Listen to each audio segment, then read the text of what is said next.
I know it's kind of late, and I'm the last speaker, and I appreciate you guys staying this late to listen to me. We are a company that has been dedicated in the IoT space for a long time, and but for the past 6-7 years, we actually accumulated quite a bit of a user base. So as a development platform, we have the largest developer base community in Asia, probably in the world. So we're also a Qualcomm investment. So IoT and lighting actually don't mix so well yet. We've been in IoT for a long time in many industries, which I will showcase some examples. Using our platform, there's only 3 steps to do. For those that are interested, visit our website. You can actually get started on IoT very easily. Only 3 steps. Step 1, build a model. So let's say it's a lighting. Let's say this one right there. There's on/off. Maybe there's the brightness, intensity, a few parameters. You define a data model on our website, and we will automatically generate the code, whether that's embedded on the MCU or the code that runs on your smartphone, iPhone, Android, if the mobile integration is what's needed. And also there is corresponding co-examples on the website, so you can build the business logic on your web application. So basically, build a model, we'll generate a code, and you can put that code into your devices. Off you go. It becomes an IoT device.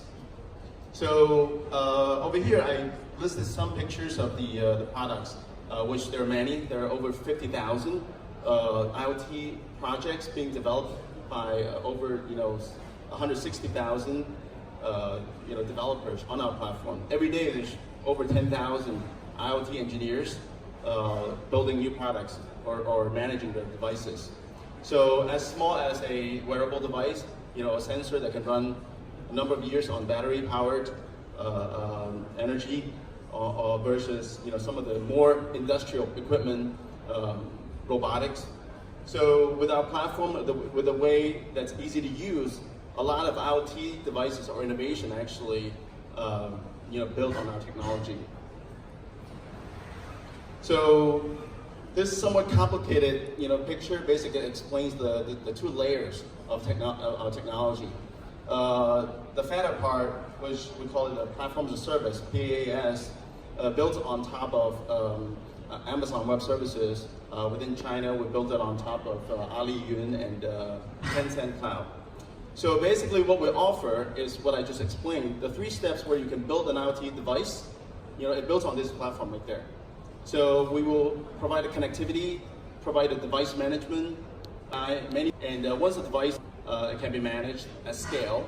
And we also build as a big data layer, we have a search engine-like data storage and analytics capability, where let's say you have 10,000 street lamps. You want to figure out which street lamps are top 10% or top 5% in terms of energy consumption. You can quickly query that out of our big data layer. And through the third layer, the third component, which is the machine learning. Right now everybody seems to be doing AI. So the machine learning algorithm that we have built in analyze sensors data to figure out if there are devices that are kind of in a suboptimal operation state, so we can provide preventive maintenance type of warning and data support. So once a device is connected and managed through our platform, we also kind of export APIs that further business logic can be built. So whether it's commercial lighting, application, or consumer, or other applications can be all built on our open APIs. So that's the so-called software as a service, SaaS layer. So from smart home to smart city, factory. I'll give some examples how different applications are built on top of our platform and achieve this kind of scale and reliability that these applications need. So IoT is actually kind of a new player in the kind of internet kind of space. So our customers, when they initially work with us, the first question is, whose data is it? Can we trust your platform? Because every company that wants to do IoT, deep in their mind, they're thinking, all right, I used to sell just a hardware product. Now I'm actually exporting service. So from the customers that used to buy my hardware, now I'm actually hopefully allow them to purchase my service. If not charging by the service, at least create a stickiness that my service will create.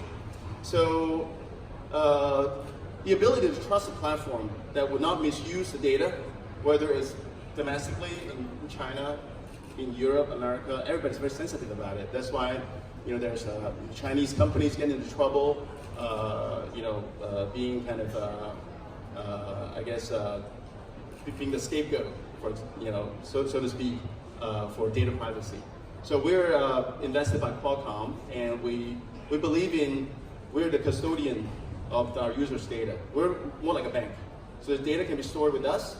The data can be stored on premise with our customers. So we're just more like a bank for helping our customers manage their data. And if they can manage themselves, obviously our technology can enable that as well. So we also go through rigorous data security, privacy practices, and auditing. So we serve as basically, most of our customers are tier 1 customers that are either publicly listed or industry leaders.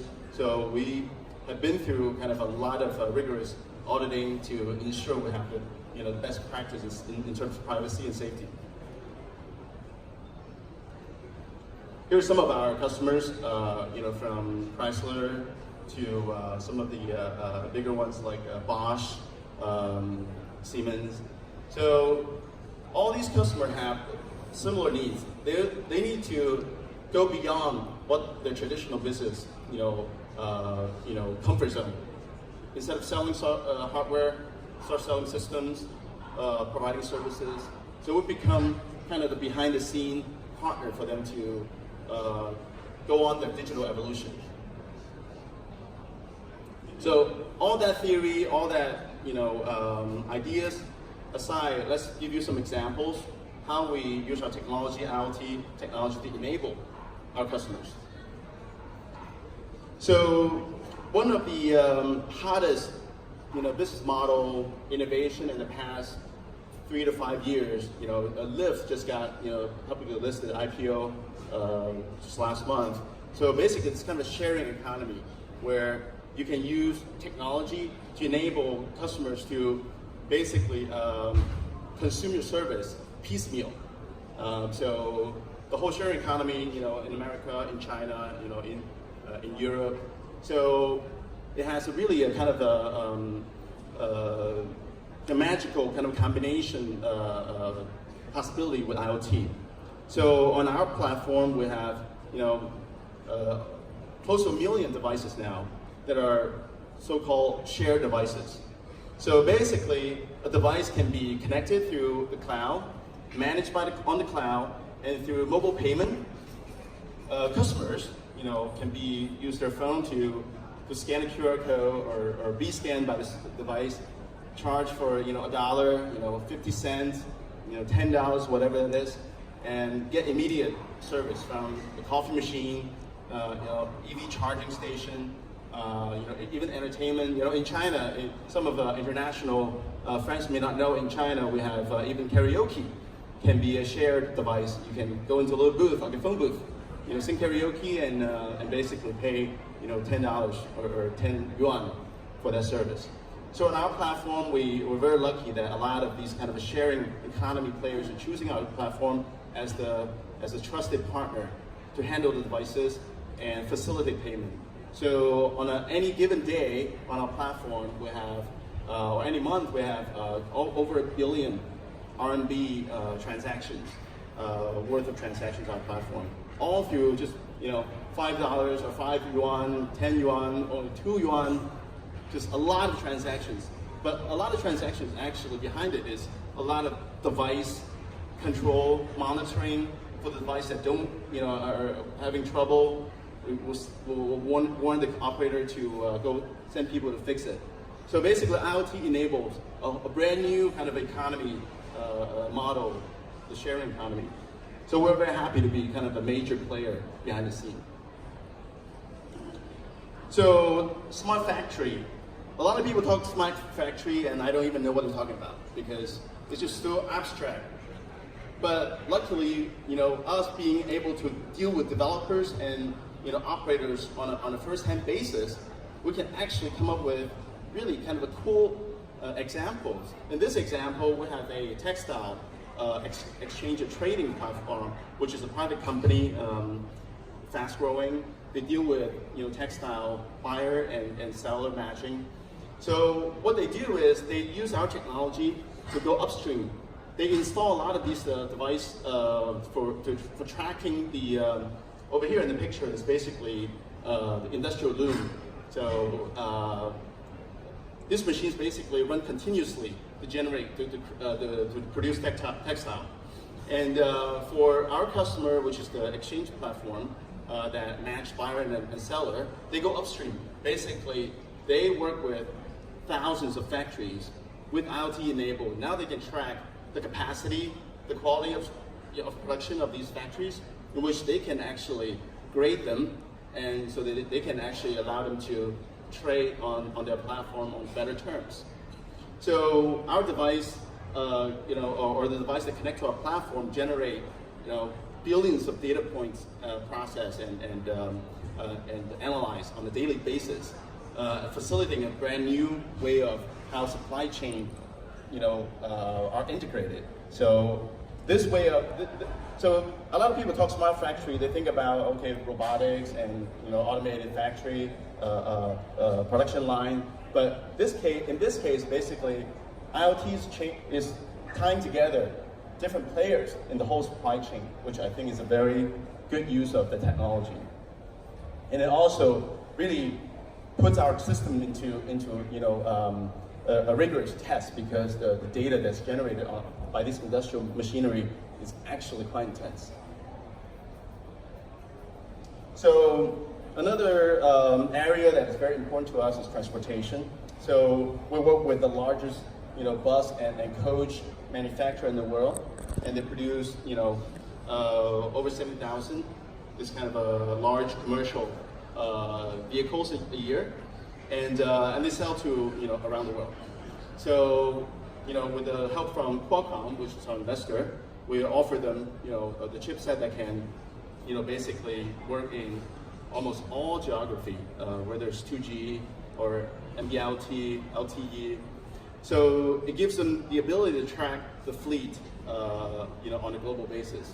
Of course, being on a moving commercial vehicle, it requires higher standard of system uptime and the security, reliability. So that really kind of gives us another way of testing us. Can we actually cover, global device, collection with the high kind of quality and security that these kind of customers demand. So another fairly high IoT value application is the alarm and surveillance industry. So we work with the largest fire alarm equipment manufacturer in China. So they produce about 30 million fire alarms a year. 30 million is, you can think of it as 30 million houses or rooms that basically can be reached through their products, but they didn't have any data feedback. So with our help, and we integrate, NB-IoT chipsets onto these kind of detectors to basically run analysis on the local environment. Also, there's a whole battery consumption problem that we had to deal with, because obviously you don't want to be changing your battery every month. So 5-year battery life, NB-IoT, and in fact, in the past couple of months, a lot of we didn't know how well this engagement was going to turn out because it does add to the cost.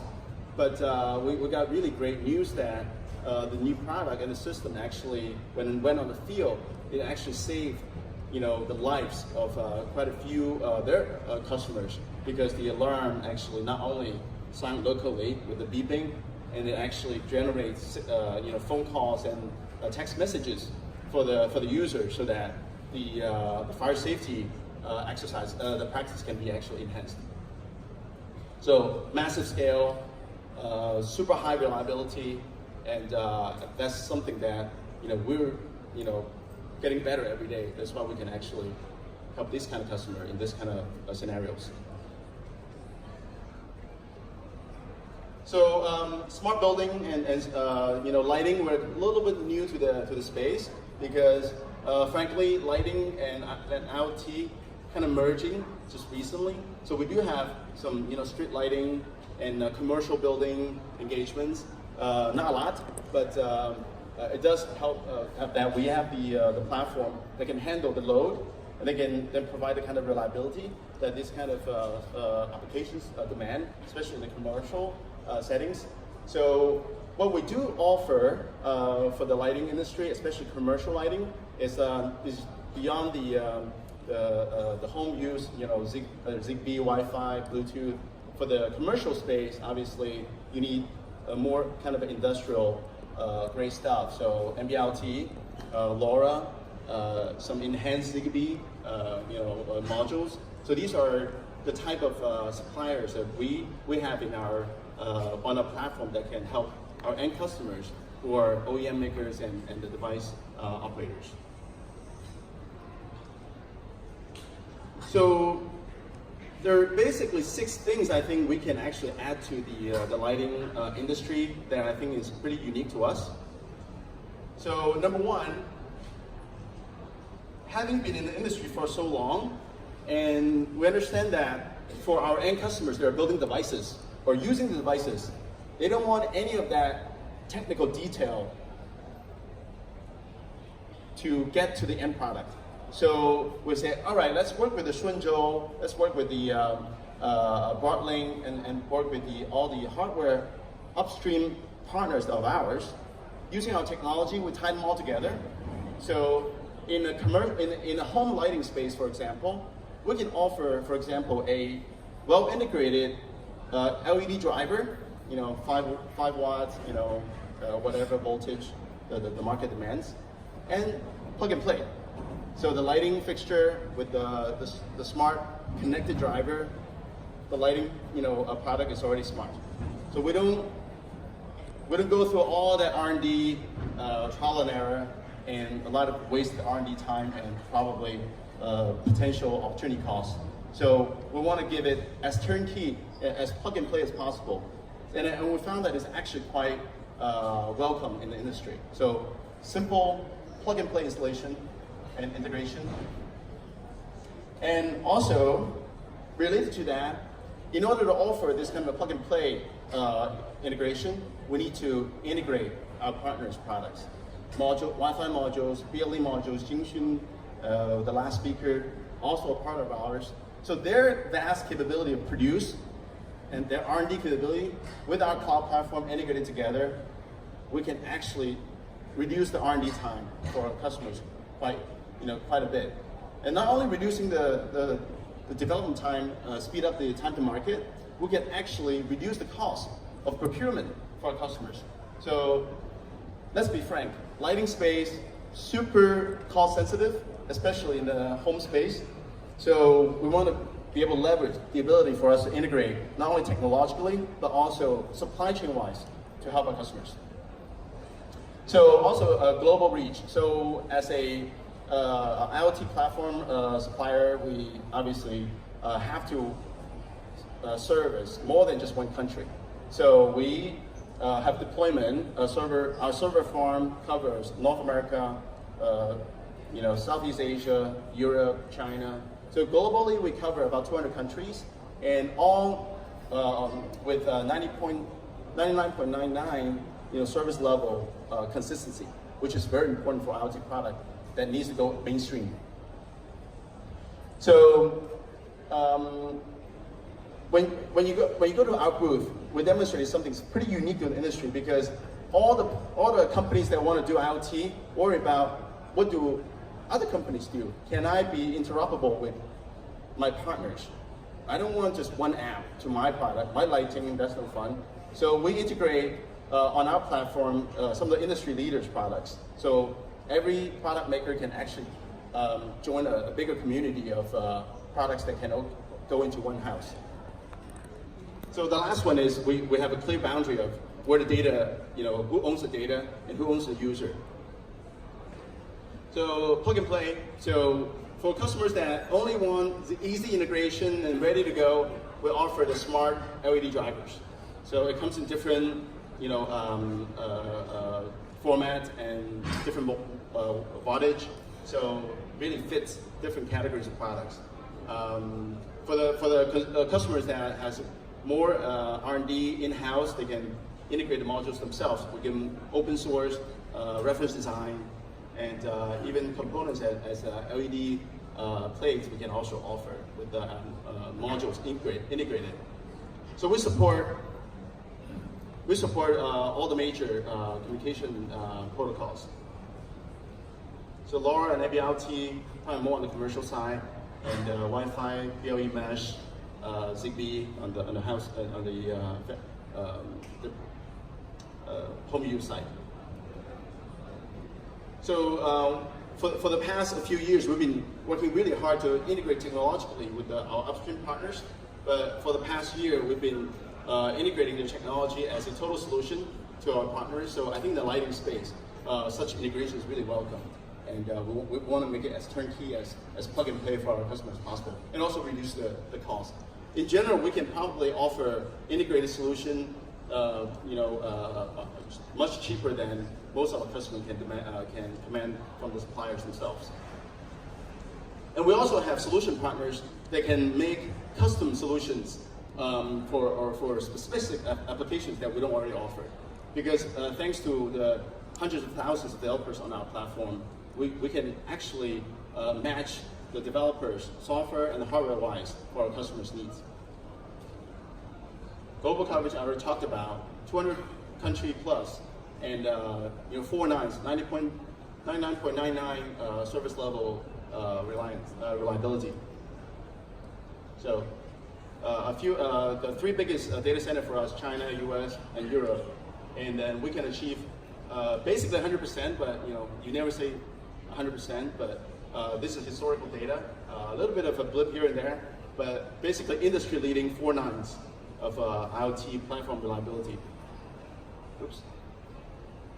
So obviously, integrated to our platform, the advantage would be you tap into all the smart speakers on the market, and then we have also not only the smart speakers, which is over here, we integrate some of the industry-leading products. Philips Hue can be interoperable with your own product, for example. Like Bosch and Siemens, our own customer, obviously we can facilitate into the integration. So I think the point is, in any consumer's home, you want all the products to work really in one system. And through Gizwits, we can offer that kind of interoperability much better than a consumer or a customer building it themselves. So some of the best names in the industry trust us because we are kind of a do no evil company. We don't believe in, well, basically our motto is, it's your product, your user, your data. And we're there just to help out as a custodian to the data. So hopefully that will let our customers understand, we're not there to steal your user, steal your customer, steal your sales channel. We're here just to offer the kind of IoT service that's best in the industry. So our booth is 1CF25, and then really welcome everybody to come talk to us and see if we can be of help in your smart lighting kind of a journey, in your product integration and product evolution. Again, the booth and the opportunity to speak here. Thank you so much.